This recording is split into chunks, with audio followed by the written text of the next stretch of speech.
determinant 1, continuous number,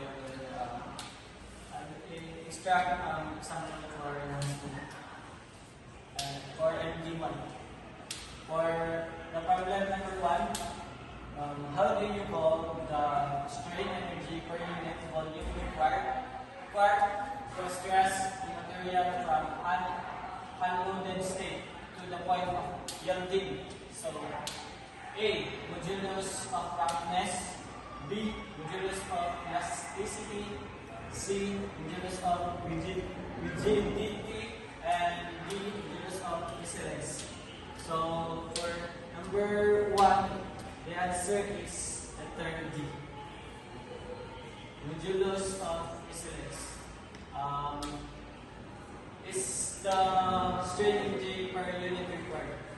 So for problem number 2 is a design approach where you catastrophic loss have 4 as a result. So A.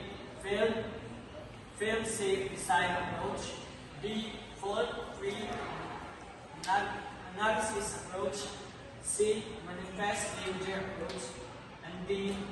Redundancy approach. So for this problem, the answer will be letter A. Failed safety design approach is where no catastrophic loss.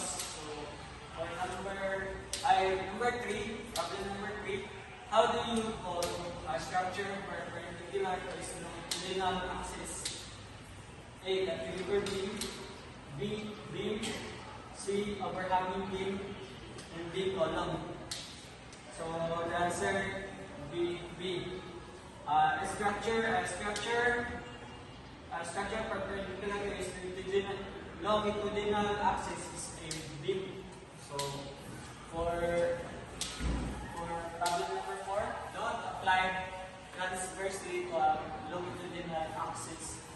How do you call this load? So it's A. Bending, B. Combined load, C. Distributed load, and D. Cyclic load. So for number 4 problem is letter A. Bending. Bending is a load applied transversely to a longitudinal axis. For the last problem, what is a load distributed over an entire area? A. Bending load, B. Combined load, C. Distributed load, and D. Cyclic load. So, ang the word, what is the load distributed over an entire area? Then distributed word is the A. So, letter C.